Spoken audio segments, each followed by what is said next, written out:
So how you doing today?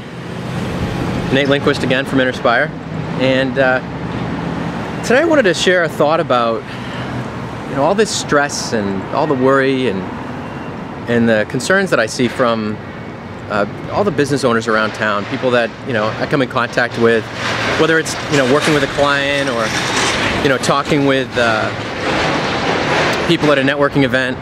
There's the source of stress, it seems, for most people is that they're overwhelmed with all the things that they have to do. And I think the operative word there is have to do.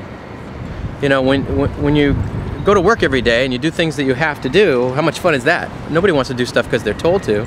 They want to do stuff because they want to.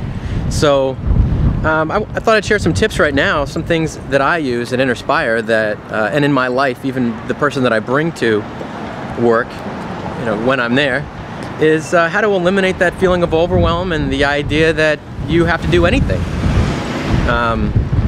When you get overwhelmed, it's a sign, it's kind of an emotional sign that you need to focus.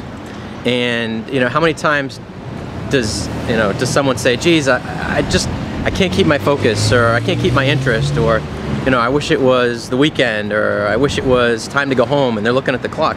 So the first thing that you can do is start to understand the energy and the power of knowing your reasons for focus before you start to try and focus.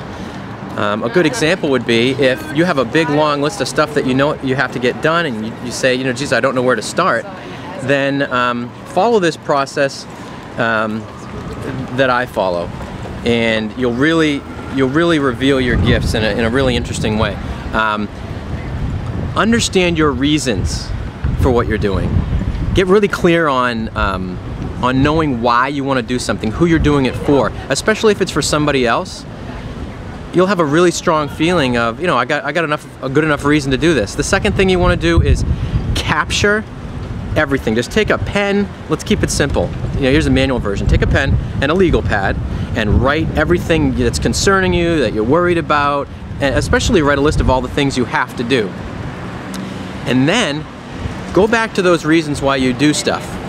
In a business it might be, okay, I have financial reasons, or it might be time with family or friends, or it might be marketing or lead development or sales or operational management or public relations, whatever it is.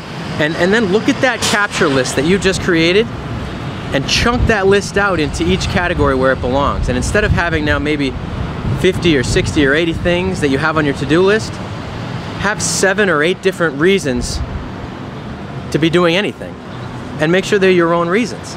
And then schedule those items based on priority within each category. Now, when you go back to that list and say you got, maybe there's 5 things in your time with family category, and there's 5 or 10 things in your making sales category, go to the items that are most important to you, schedule the action, and then take that action, and all the overwhelm goes away.